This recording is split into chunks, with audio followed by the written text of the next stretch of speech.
going to be, of course, the Los Angeles Gladiators. This team now, I mean, kind of blew us away. We knew they'd be a top contender, but it was that extra level that Patiphan specifically managed to find while in Texas that just sent this team straight to the moon. I mean, it put this team in a position where they were like competitive against Dallas and Atlanta, like, you know, like neck and neck, to just like absolutely rolling Dallas in front of their home crowd in the final. There was just no team that came even close. Now, Kevs are on the Sojourn here for the Gladiators, so they'll play the Reinhardt with the Sojourn in the May, and they're going up against Shockwave on the Sojourn. Like I mentioned, they're going to play Junkrat here. But careful Aztec in the backline, because Kevs has just cleaned up Mirror. Immortality Field deployed across the map for Patiphan, and Shu is going to hold his own against Masa, trying to get aggressive here, but Masa just gets rolled.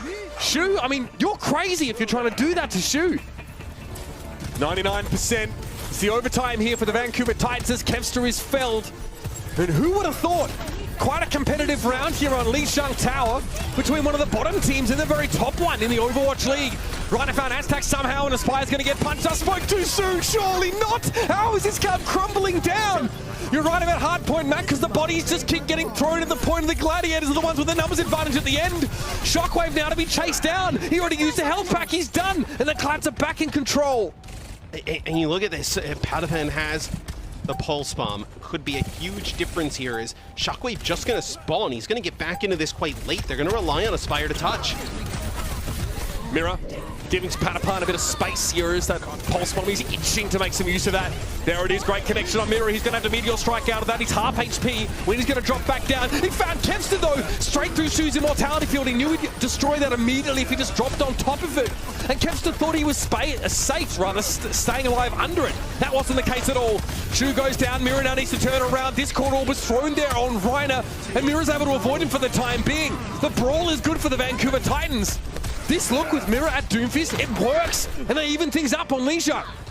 Gladiators, they'll play the Cassidy with the Sojourn here in combination with the Reinhardt, and going to play a little bit more centered around the point. Kevster tries to water spider away there with a rail. Patiphan though, oh, the mag grenade connecting. Shockwave deciding to power slide forward straight into that one. And yeah, I mean, that's a huge relief. Getting rid of one of those flankers, a Sojourn out of the picture here means that Patiphan's okay, dude. Guaranteed death. It's really powerful. I mean, no mag grenade here there. I guess Patiphan just absolutely ruins the Spire.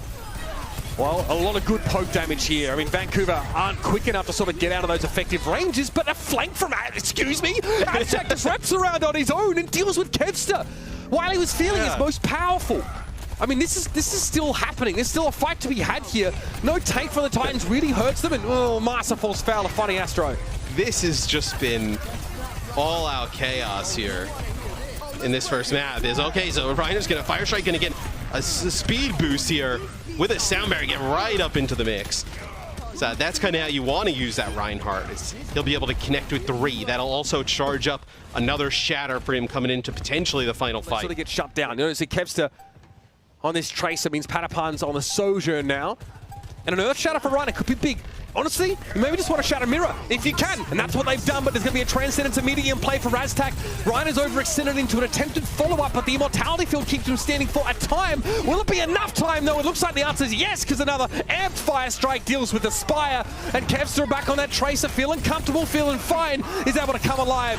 Eventually, Reiner's going to get brought down by Mirror, but Kevster is able to back up, get the mini health pack, and Patiphan deals with Aztec there.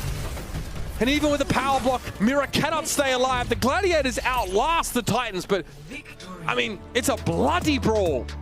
Much closer than I think a lot of people expected there, but the Gladiators still come out on top.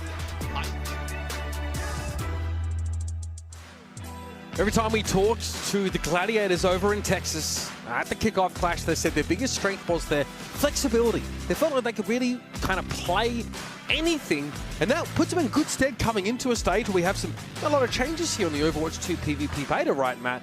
Where they look like they're able to adapt pretty comfortably. They've got Sojourn, they're playing Ryan, they're playing Cassidy. It looks like everything's still working as intended on the Gladiators side, but that was a messy first map. The Titans have some weapons of their own, and so far they look pretty good. See, the Gladiators on defense, they'll play the Doomfist composition of their own with Patiphan on the Sojourn. So this is what I was talking about at the end of Lijiang Tower, where I like that they had the Tracer in the mix. Kevs are so good on that hero with the visas and whatnot. Yeah, that's right. He never really but it's not like the skill went away. It's like... Okay. Patiphan able to find Shockwave there. Always a risk to use that flight cooldown when Sojourn's getting charged up. But Patiphan knows exactly what it's like to be on the opposite end of a charged rail. Here comes Mira pushing it forward, and Reiner's gone down, so Patiphan needs to do more. He gets rid of Aspire, but it's unlikely he'll find too much now inside that Transcendence. But the Bionic Grenade was good. There's just no chance to follow up on it. The duration of that anti-heal has been reduced in this patch by a decent amount, enough that the Titans are able to shrug it off. Oh, they're going to lose Patty, though, as... All right, Reiner and Kevster on that dive, going to pick up the remaining members as you see Shu getting all of those assists. So, do they still want to fight this? Shockwave's going to use a duplicate here, and he sleeps Reiner. He's gross. Comes back with 100 HP there, at least, but he'll eventually get brought down as Kevster sort of follows him. In a big way, his Discord's so strong. You see Mira get caught out there, gets Discorded, nowhere to go.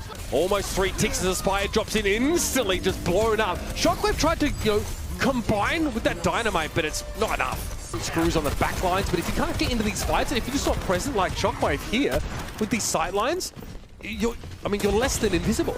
Yeah, it's just not the situation that Ash wants to fight in, right? That's going to be the point. He's telling his team what to do. He's like, yep, go. The enemy can't stand inside this healing. You're just going to roll them, so... Could end up with some huge kills. Yeah, the Dynamite's annoying, but that's even worse. More of the long-range play paying off here for the close to completing the map. Looks like the Gladiators will be able to pick up the kills needed, finish the map 222 in the time bank. They're probably just going to try and rush as, oh, that's going to be what? Oh, he takes out a Spire with a right click. That is massive. That is unreal.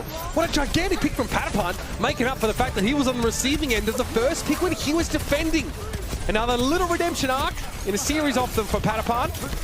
Shu's lost that immortality field, but Mira's knocked to the ground, and he's done so. This map is over.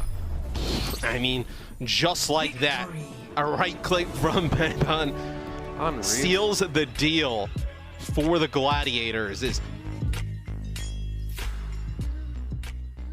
And for the Gladiators, there'll be the subs. It'll be Ons coming in, and then Skewed. So Ons typically comes in for like that Widowmaker long-range hit scan, and then Skewed on the Brigitte. So now, what if Shockwave?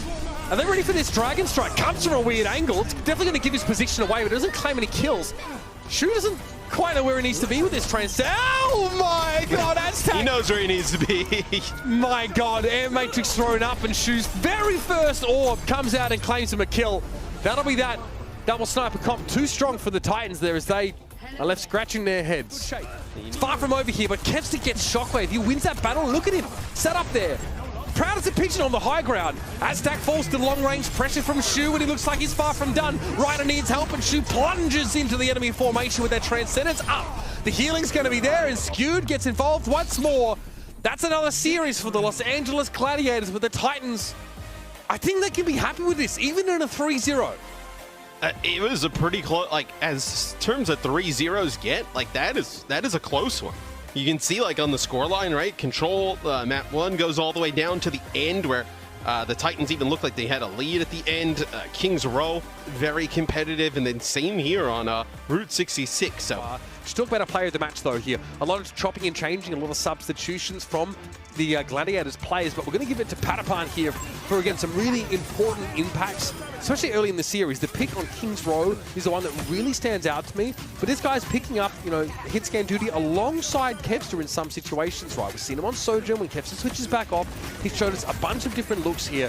It was a really key component of that sort of early build of momentum in this series, man. Yeah, and he had some crucial plays on Lijiang Tower. We were talking about it when he switched over to Cassidy here with some big kills with the Magnetic Grenade, the Sojourn play on Kings Row, also being able to switch towards other things like the May, and then sealing away Kings Row, which was a very close map with the kill onto Aspire early on the May. It was really the biggest difference here today, as Patiphan had a good series when he was in. Yeah. Welcome to the post show, everybody. I'm here joined by Funny Astro from Los Angeles Gladiators. Funny Astro, congratulations on the win. And also, I don't think I congratulated you guys for winning the kickoff clash as well. So congratulations on being the champions of stage 1 as well. Thank you. And I'm talking to this one. Yeah. Let's talk about this match. I mean, I personally think Gladiators' like biggest forte is, of course, like you guys have great players, but also you guys have really, you guys are a very versatile team. Versatile team. Like even today we saw the Doomfist composition. You guys pulled out the rush. Not only that, at the very end we saw Sigma double sniper composition as well. So Funny Astro, I just want to ask you, out of all those different compositions that you guys could play, like what do you feel the most comfortable with?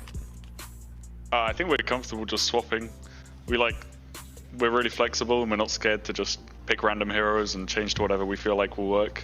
So I don't think there's any one comp we're most flexible on or most confident on. Okay. How about like, is there your personal favorite composition that you like? I personally just like any comp with Lucio in, but I'm not sure what everyone else agrees with that. Okay. I mean, yeah, no, I mean, you're one of the best Lucios that we have, so that sort of makes sense. And also, I do feel like it is a bit early to ask this, but I'm just out of curiosity about the meta. Do you believe the meta is sort of already set? I mean, judging by, because you guys the teams are always scrimming together, and also we saw a couple matches. It's only been a couple days, but like, do you think the meta is sort of setting right now, or do you think it's still developing? I think it's still developing for sure. I think Sojin, people are only just starting to realize how strong she is. She looks really powerful. With the railgun one shot, it's almost got no counterplay. So I think we'll probably see a lot more of that. And as for the rest of the heroes, I don't know what's good at the moment. No Zen kick. A lot of people like the Zen kick. Zen kick is a little broken, but yeah, I'm not sure what else you're meant to play with it.